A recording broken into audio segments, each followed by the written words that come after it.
good evening. The topic of our discussion tonight has been the material of movies time and time again.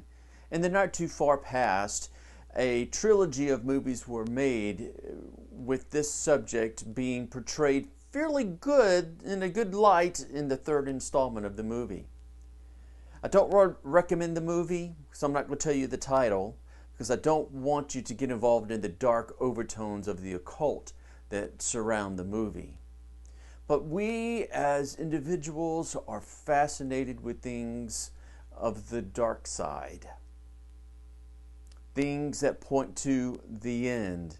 In fact, the end times. One reason we are studying Revelation is because we want to know what the future holds and how we can prepare ourselves for that. In fact, there is a company, a Canadian movie company, that's made a series of movies about the end times. They started with the movies, and one of the most popular ones that has come out is called the Left Behind.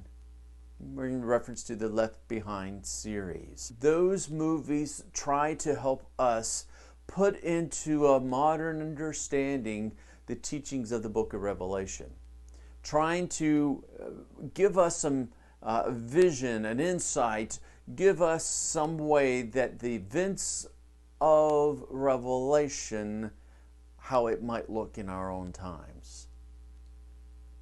John the Apostle, the writer of the book of Revelation, writing almost 1900 years ago, wrote about our subject we're going to discuss tonight. But our subject goes back much further than John the Apostle. Goes back much further than King David. In fact, the subject of our discussion tonight goes back to the very beginning when he was called the cherub who covers, who at the moment in his existence decided that he wanted to lift himself up and he wanted to be greater than the Most High God. In fact, he wanted to be worshipped as if he was the Most High God. In our study of Revelation 13, we'll find 5 reasons that John details for us of why people in the future will worship Satan. So if you have your Bibles, join me, and I'm going to share with you these 5 expressions, these 5 reasons why the Antichrist, Satan, will be worshipped. The first one we'll find starts in verse 1, because of miraculous healings.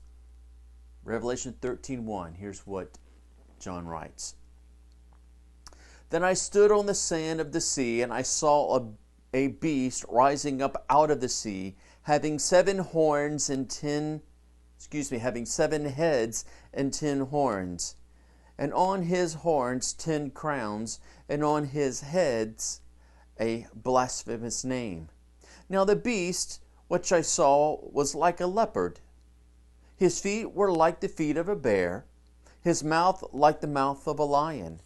The dragon gave him his power, his throne, and great authority. And I saw one of his heads as if it had been mortally wounded, and his deadly wound was healed. And all the world marveled and followed the beast. So they worshipped the dragon who gave authority to the beast, and they worshipped the beast, saying, "Who is like the beast? Who was able to make war with him?" Let's pause right there. The miraculous healing we'll find going on. But before we get into that, let's get back to verse 1. What is this beast that John sees rising up out of the sea? Who could it be, having 7 heads with blasphemous names on the head, 10 horns upon its head as well? It looks like a leopard. It's got feet like a bear, a mouth like a lion. This beast, how can we identify it? if we are familiar with the teaching from Daniel, particularly in Daniel chapter 7, we'll find some help in Daniel to identify the beast in Revelation 13. The descriptions that Daniel gives are very similar, almost identical to the descriptions that John gives in Revelation 13. So let's take a moment. Let me read for you from the book of Daniel, Daniel chapter 7. I'm going to read just a few verses 7 and 8. Here's what Daniel says.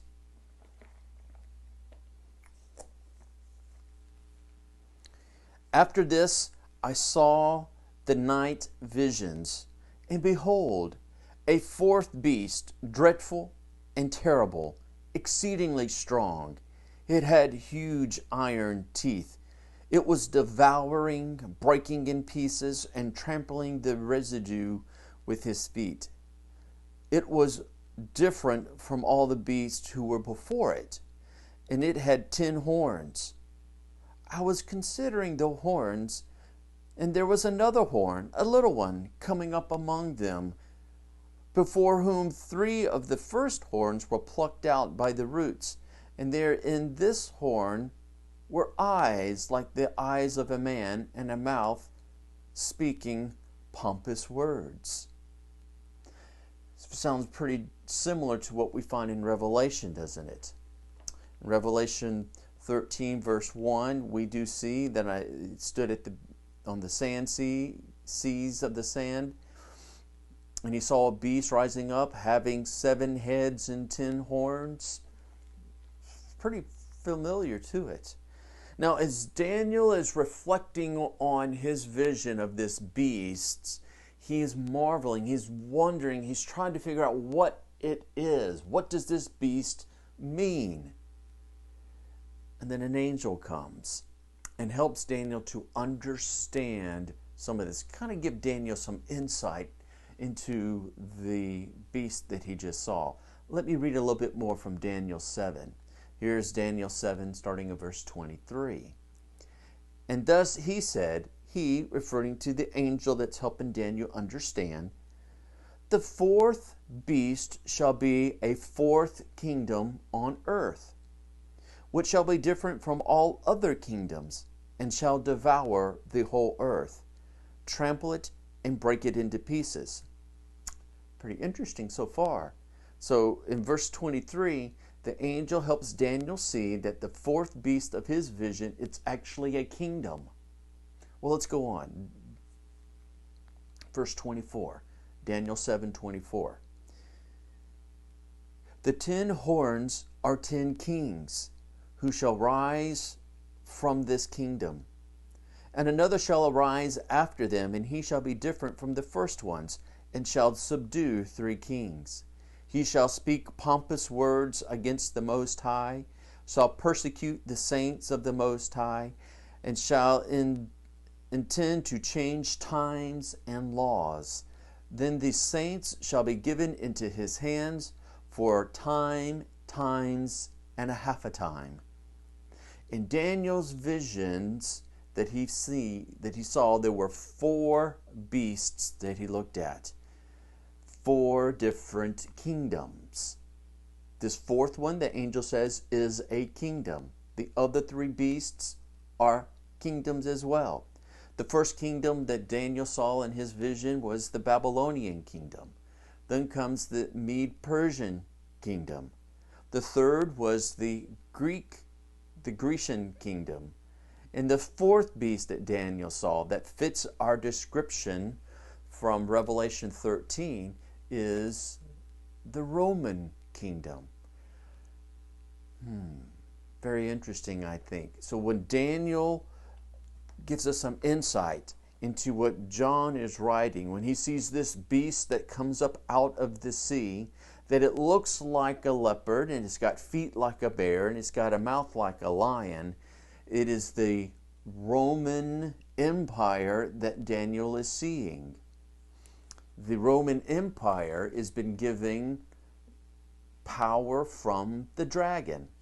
Back at Revelation 13, verse 2, and the beast which I saw was like a leopard, was like a bear, was like a lion. The dragon gave him his power, his throne, and great authority. So the kingdom of Daniel matches the descriptions of John's beast that he sees, and that beast being the Roman Empire. It has a single ruler that will be controlling and ruling it, and that ruler, as overseer or head of the entire empire, will receive power from the dragon. Remember in chapter 12 that we looked at, the dragon, it was referring to Satan. He's been kicked out of heaven, lost his battle with Michael and his angels, and has come down to earth with great anger. And he begins working on earth, empowering that one world ruler who's ruling through a revived Roman Empire, or a Roman Empire that is similar to what was the old Roman Empire. So back in verse 3, Revelation 13:3, and he says, and I saw one of his heads as if it had been mortally wounded, and his deadly wound was healed, and all the world marveled and followed the beast. So one of the heads of this beast, of this Roman Empire, one of the leaders, maybe one of the governors, maybe the king, maybe even the head guy, receives a wound, and the mortal wound, the deadly wound, is healed, bringing the person back to life, so that the world is marveling. How could this happen? He's got to be a God.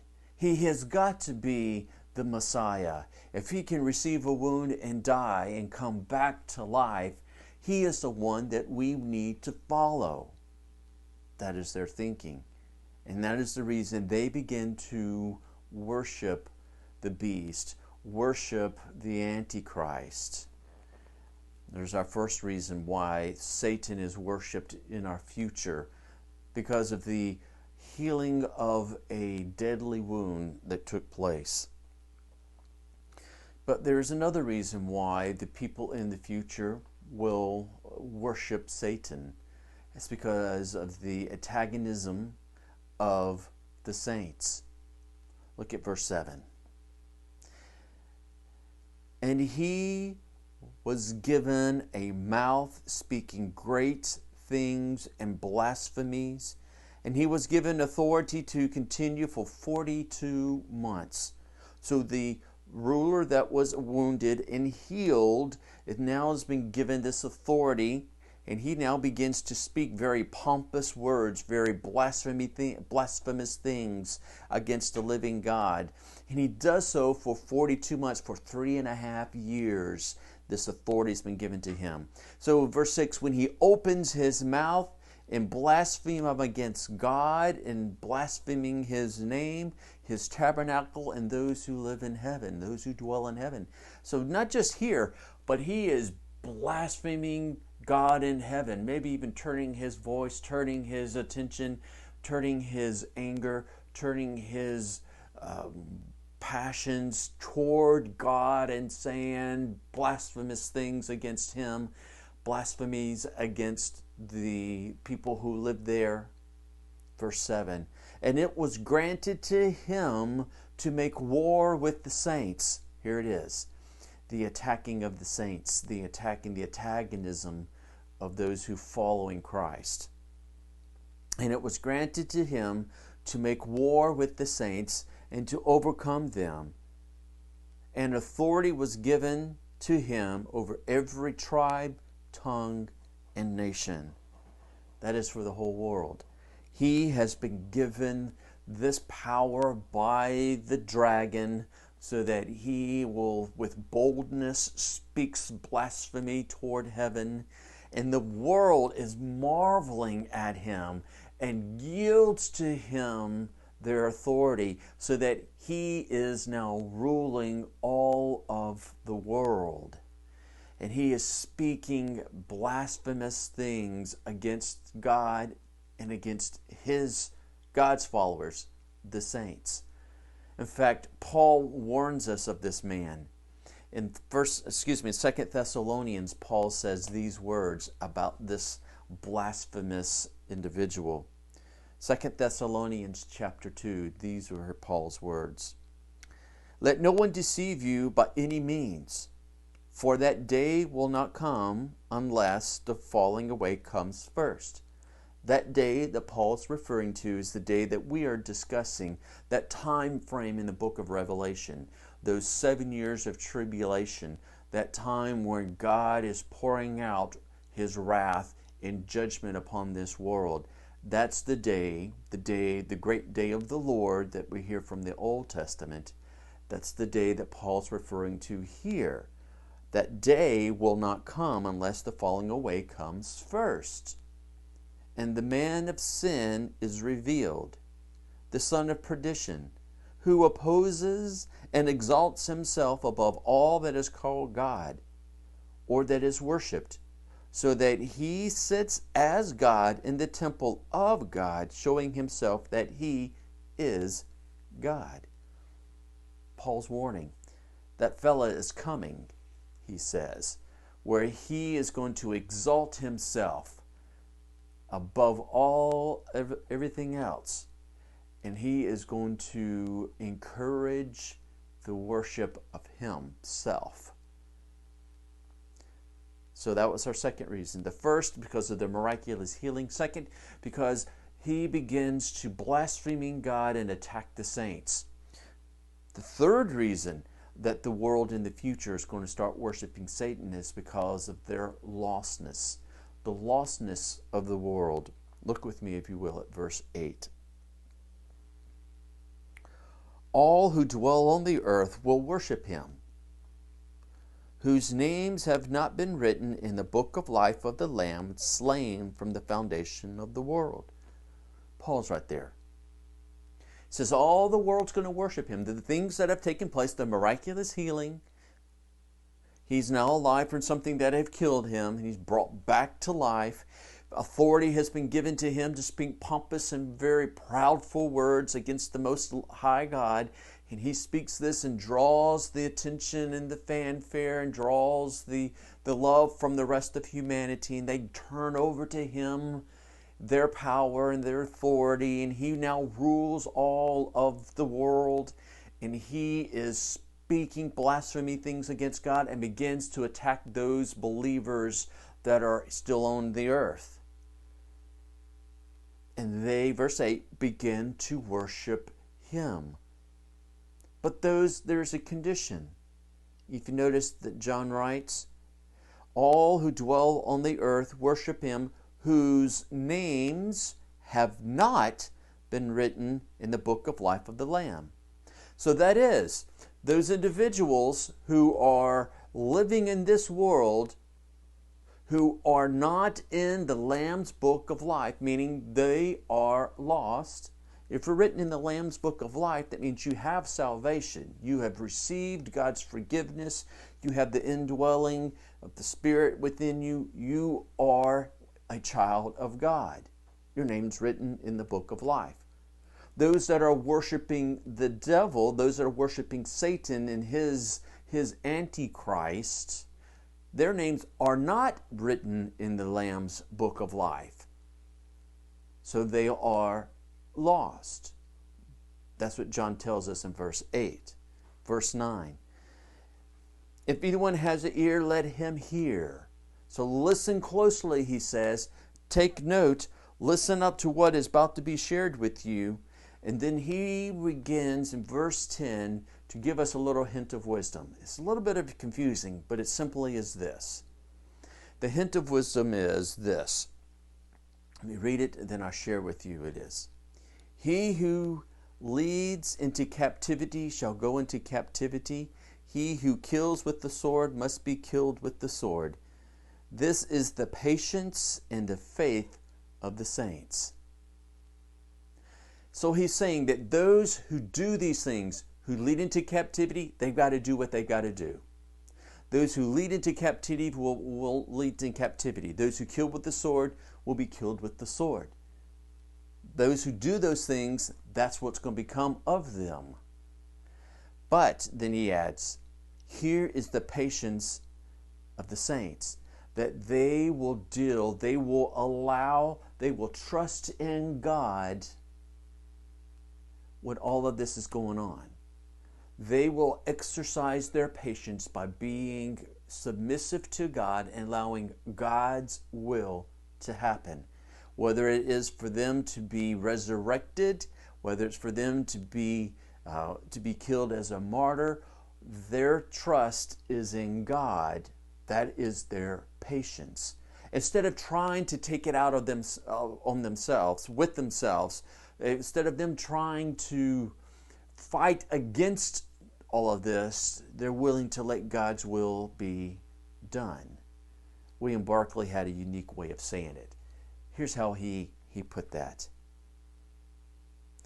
It is an intolerable paradox to defend the gospel of love of God by using violence of man.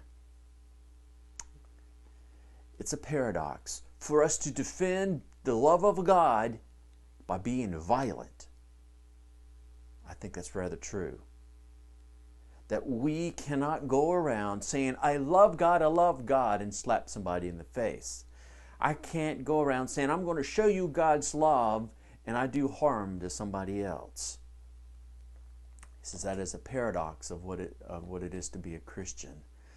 But to trust in God, to be patient that God's will be done, is a sign of a believer. Another reason that the people in the future are going to worship Satan is because of the deceptive miracles that take place. Look with me, if you will, at verse 11 as we read these words and follow along. You'll see that there is another character that comes aboard. John writes, Then I saw another beast coming up out of the earth, and he had 2 horns like a lamb and spoke like a dragon. And he exercises all the authority of the first beast in his presence. And he causes the earth and those who dwell in it to worship the first beast, whose deadly wound was healed. He performs great signs so that he even makes fire come down from heaven on the earth in the sight of men. And he deceives those who dwell on the earth by those signs which he was granted to do in the sight of the beast, telling those who dwell on the earth to make an image to the beast who was wounded by the sword and lived. Deceptive miracles. This other character that comes aboard, we're going to call the false prophet. We have Satan coming into this world, empowering the one world leader who was ruling through a revived, a resurrected Roman Empire. And he is speaking pompous words, encouraging people not to worship the living God, but to worship himself. And this false prophet comes aboard. The Antichrist is the political leader, the false prophet is the spiritual leader, and this false prophet begins to do miraculous things and exercises great authority. The false prophet, even calls down fire out of heaven. Sound familiar? Like Prophet Elijah? Yeah, we have a false Elijah leading people to worship a false god. And as they are worshiping, they are encouraged to continue to worship this Antichrist and not to worship the living God. In fact, the false prophet says, build a statue of the beast. Build a statue so that you will have an image in order to worship. And they do. They begin and they build this statue.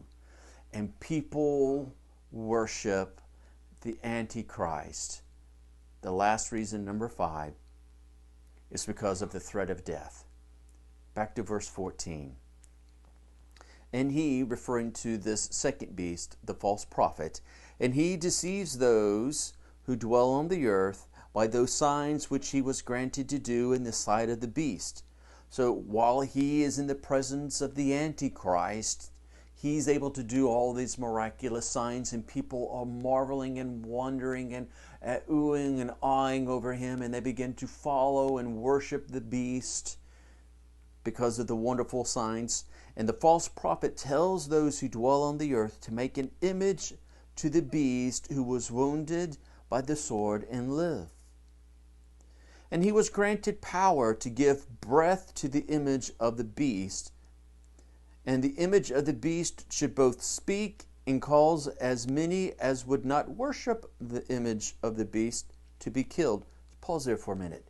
So follow what's going on. This false prophet, he is speaking and encouraging and doing all kinds of marvelous signs, pointing people to worship the beast, even to build an image to the beast. And power from the Antichrist has been given to the false prophet so that he can breathe into and bring to life the image, the statue that was created.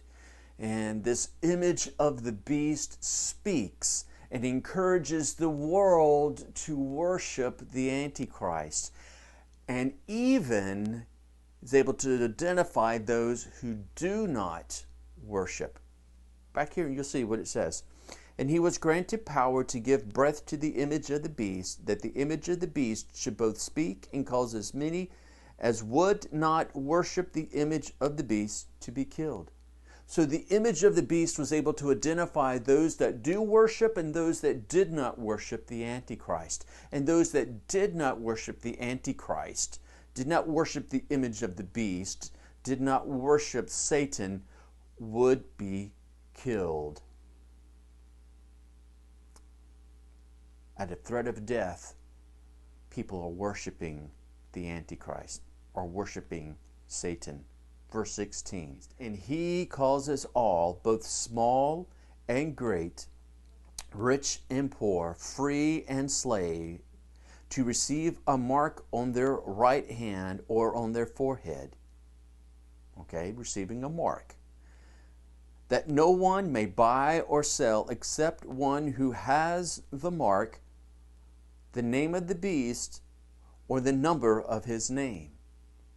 So this image that is being built, that the false prophet has encouraged to be built, that the world builds and the world is now worshiping, it has received power and it has come to life, and it is speaking. It identifies worshipers and not worshipers. The not worshipers are killed because they're not worshiping Satan, they're worshiping the living God. They choose not to worship Satan, so they die. Others are given a mark, whether to be on their right hand or someplace on their forehead. The mark is necessary in order to buy and to sell. To be involved in commerce in our world, you will need the mark. Now, what is that mark? No one really knows. Speculation says it could be a barcode, like on the pack of gum. It could be a microchip that has all your information put in it. In fact, I've seen even recently, within the past year, a little news clip about a country that allows you to have those placed in your skin. You go to the grocery, you buy what you want, you scan your hand, and it automatically deducts it from your bank account, pays for your stuff, and you just walk right on out. Technology is there for that to happen. That microchip also has enough information on it. It not only has your financial records and your financial history connected to your bank account, it has your medical history on it as well. So everything you need to know will be on the chip, placed in your body somewhere. In the future, worshipers of the beast, worshipers of the Antichrist, worshipers of Satan will have a mark that they will use to buy and to sell things. Those without it will not be able to be involved in the commerce of our world then in the future. What is the mark? We don't know. but it has something to do with the name of the beast and the number of his name. So something with this mark is connected to the beast that was created, the image of the beast that was created. It has something to do with the name of that beast, the name of the Antichrist. Maybe it is just actually written out, whatever his name is, written out. Some have speculated that the name of the individual actually is connected to the number in verse 18. Look at verse 18.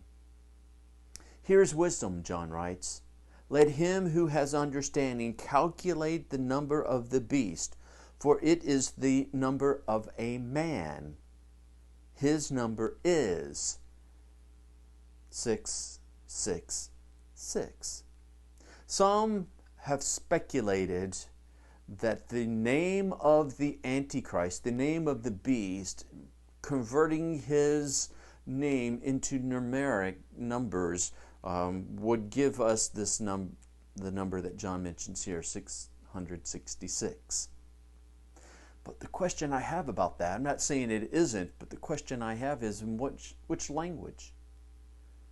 Do we use English? Do we use Greek? Is it Hebrew, Aramaic, Latin? Is it Coptic? Is it digital? Is it the binary codes? Which language do you use in order to convert the name to 666? I don't know. But John says it is wisdom for us to remember the number of his name, for it is the number of a man. Please keep that in mind. The person in the future is a man. He is not God. There is only one true living God, and it is not this person. This person of Revelation 13 is the Antichrist. He is against God. He is empowered by the enemy of God in order to destroy the things of God and to distract people from God. And there's only one true living God. And it is not the number, it is not this man. Thank you so much for your time. I hope you have a great day. Chat with you later.